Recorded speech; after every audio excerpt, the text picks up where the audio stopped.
La suspension par Israël des permis de travail de dizaines de milliers de Palestiniens depuis le début de la guerre de Gaza a eu pour effet d'ouvrir des opportunités d'emploi aux travailleurs de pays comme l'Inde.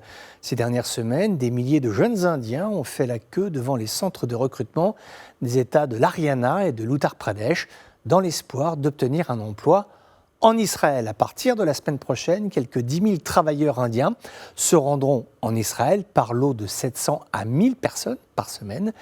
C'est ce qu'a déclaré une association d'industriels israéliens qui envisage également de procéder à des recrutements dans d'autres pays, par exemple Sri Lanka, au Mexique, au Kenya, au Malawi ou même en Ouzbékistan. Selon certaines sources, Israël envisagerait de remplacer définitivement sa main-d'œuvre palestinienne par des travailleurs venant de l'étranger, d'où les recrutements massifs. Lors de la visite du Premier ministre indien, Narendra Modi, c'était en Israël au mois de mai dernier, les deux gouvernements avaient signé un accord prévoyant 42 000 postes pour les ressortissants indiens dans des domaines de la construction israélienne ou même des soins infirmiers. On estime qu'il y aurait déjà 18 000 Indiens sur le sol israélien qui étudient ou qui travaillent comme commerçants de diamants ou bien dans le secteur de l'informatique. Depuis janvier, une équipe israélienne composée de 15 personnes est arrivée en Inde pour s'occuper de la première tranche de 5 600 travailleurs qui ont récemment